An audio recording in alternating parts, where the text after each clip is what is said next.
Les années 80 marquent l'existence de la télé qui passe du statut d'objet domestique à un phénomène de masse totale. En France, dès 82, la libéralisation progressive de l'audiovisuel permet de donner un souffle nouveau dans la télévision française, avec l'essor de programmes musicaux, de l'explosion de la publicité télévisée, des émissions cultes, l'apparition de films et de séries mythiques. Bref, la télé devient à la fois un vecteur de la culture populaire et un élément du quotidien. Alors une idée commence à émerger. Ils sont sortis la télévision du salon pour le mettre dans l'espace public. L'idée paraît un peu folle, mais dans les années 80, la télévision est un média omniprésent dans la société. Et la RATP détermine à renouveler son image vieillissante, compte bien être à la page de son époque. Générique.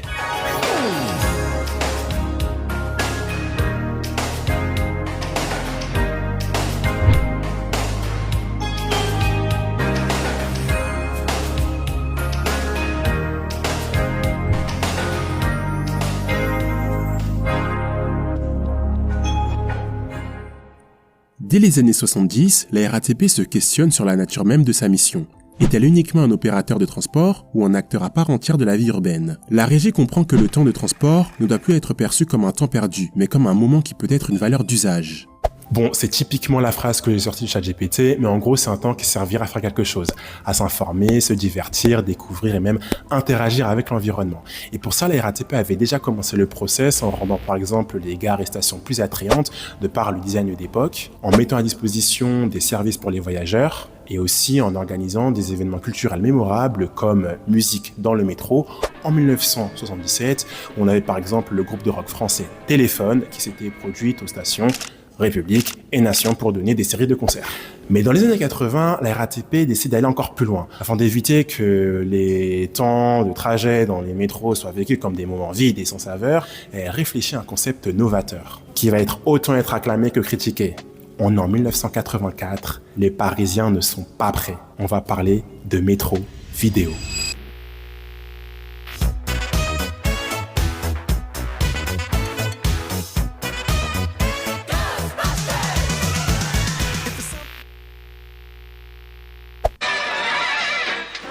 Entre les bandes annonces de films, les images d'évasion de quoi nous faire rêver, la RATP diffuse des informations pratiques pour ses passagers. Après un an d'études et de réflexion, la RATP met en place un test sur la ligne 1. Août 84, une seule voiture de MP59 est transformée en salon vidéo avec 2 téléviseurs. Les passagers pouvaient voir des séquences d'une vingtaine de minutes entre des messages de la RATP, des informations de service ou des clips de loisirs.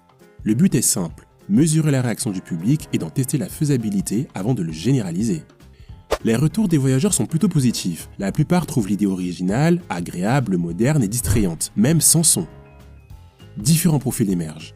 Les qualis, jeunes, assez culturels, branchés, assez ouverts, et les quantis, classiques, techniques, plus conventionnels, assez rigides. Quelque chose de reposant, Oui. qui sortent des tunnels, hein, pas des films de spéléologie par exemple, vous voyez. Je sais pas, la montagne, j'aime beaucoup la montagne. Mais c'est du calme, je veux pas de télé, je veux pas de bruit, je veux pas de musique, je préférais ne pas en avoir. Dans tous les cas, les résultats sont assez positifs. Les passagers regardent spontanément les écrans, preuve qu'un média visuel peut capter l'attention dans le métro. En 85, la RATP était assez satisfaite de métro vidéo, mais c'est pas assez. Elle se dit peut-être mettre en place des télés dans des stations. Et c'est là qu'elle a eu un flash. La RATP s'apprête en 86 à créer quelque chose de révolutionnaire pour l'époque. Une première mondiale. Créer un réseau de vidéocommunication dans les stations de métro. Nous sommes en 86. Il s'agit de Tube.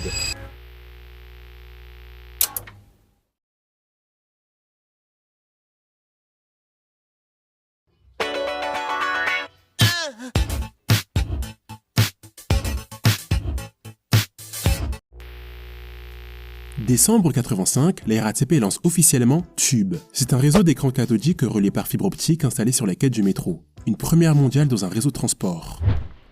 Dès le début de l'opération, quelques écrans sont implantés dans les stations Argentine, Charles de Gaulle Étoile et Franklin D. Roosevelt. Les programmes durent environ 30 minutes en boucle et contiennent des informations de la RATP, des actualités pratiques et généralistes, des sujets culturels et surtout la publicité. Le système est géré par la société Transcommunication, elle est liée à la RATP, mais c'est une société commerciale avec l'appui de l'État via la Direction Générale de la Télécommunication.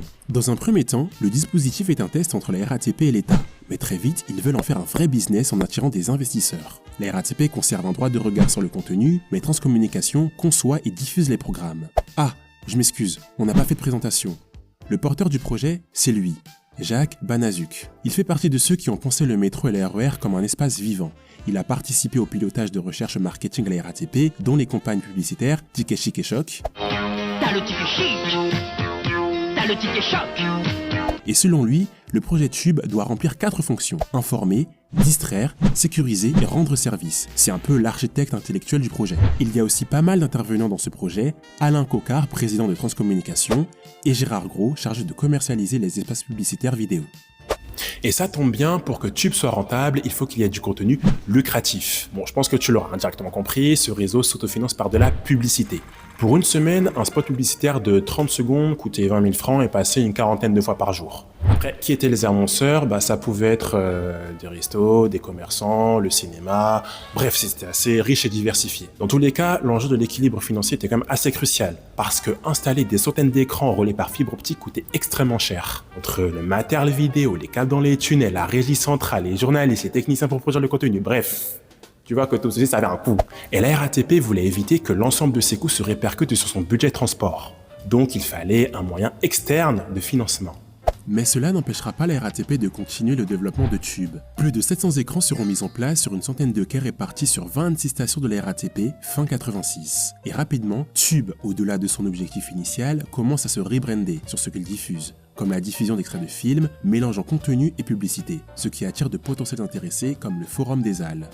Après, tu vois, ce qui est marquant, c'est plutôt la division des avis. En 1986, sur l'ensemble des personnes qui sont interrogées, la moitié sont plutôt favorables à la poursuite de Tube, contre l'autre moitié qui sont plutôt défavorables.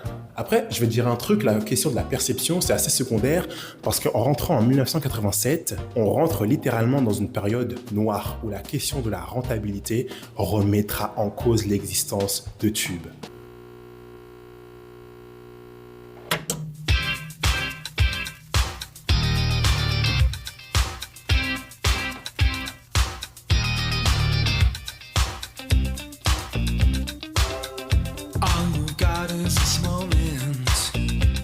Après 2 ans d'existence, Tube est certes considéré comme un nouveau média urbain, mais son modèle économique publicitaire ne fonctionne clairement pas. Et la société qui l'exploite est en déficit total. Les chiffres sont parlants. 450 000 francs par semaine de coût de programme en 1986, réduit à 120 000 francs en 1987. Cette année-là, comme les dépenses devenaient intenables, l'équipe Tube a réduit fortement le volume de contenu. Moins de production vidéo, moins d'équipes, moins de diffusion, certains écrans sont éteints ou supprimés, et moins de nouvelles séquences. Malgré la restriction, les recettes publicitaires restent toujours très faibles. L'exploitation les a fait perdre 50 millions de francs sur 2 ans. Sachant que la société est hyper endettée à force de demander des emprunts. 1988 signe le début de la fin. Mais ce qu'on peut se demander, c'est pourquoi les annonceurs ne sont pas bousculés pour ce projet ambitieux? Bon, dans ce que j'ai pu recueillir, l'audience est jugée trop floue. Aucune méthode fiable ne permet de mesurer combien de voyageurs regardent réellement les écrans, et c'est un levier qui conditionne l'engagement des annonceurs. De plus, les publicités sont diffusées sans son, sur des petits moniteurs cathodiques dans un environnement bruyant et saturé de passages, ce qui réduit fortement leur impact. D'ailleurs, une télévision dans les couloirs du métro et celle dans une rame de métro, it's not the same. Pour Métro Vidéo, on pouvait plus ou moins garantir l'attention du spectateur pendant le voyage dans le métro. Or, les stations et les couloirs sont dans le fond des lieux de passage et de correspondance, donc la rétention d'audience est plus ou moins limitée. Donc est-ce que cela intéresse vraiment les annonceurs ? À cela s'ajoute un contexte publicitaire défavorable. L'arrivée de la 5 et de TV6 et d'autres chaînes privées dans les années 80 a déjà fragmenté les budgets des annonceurs. Ces derniers préfèrent investir dans la télévision traditionnelle, plus grand public et mieux mesurée. Et enfin, Tube souffre d'un positionnement trop flou. À la fois un média d'information, un support publicitaire ou un projet de vidéocommunication futuriste, Tube ne correspond à aucune catégorie. Et les annonceurs sont perdus.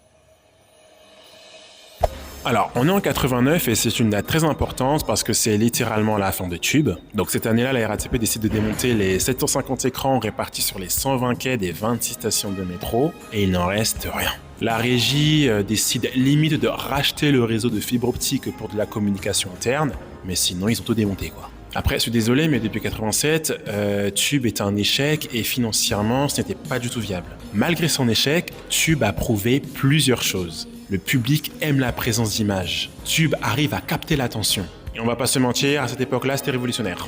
Et même si ça a été aussi révolutionnaire qu'éphémère, Tube a littéralement modernisé l'image de la RATP. Et on peut dire quand même que Tube a ouvert la voie à d'autres médias qu'on retrouve actuellement comme Média Transport. Et je pense que ça en est directement l'héritier. Bah voilà, c'est fini. Bon, c'était... Franchement, j'aime pas les facecam, hein, mais là, vraiment, c'était vraiment de l'impro. Bon, dis-moi ce que tu as pensé de cette vidéo, dis-moi ce que tu as pensé de ce sujet. J'espère que tu as pu apprendre des choses. J'espère que j'étais quand même assez complexe, c'était pas trop brouillon. Dites-moi ce que vous en pensez. Et puis, moi, les phrases de fin, je n'arrive pas. Bref, c'était Malcolm. Salut!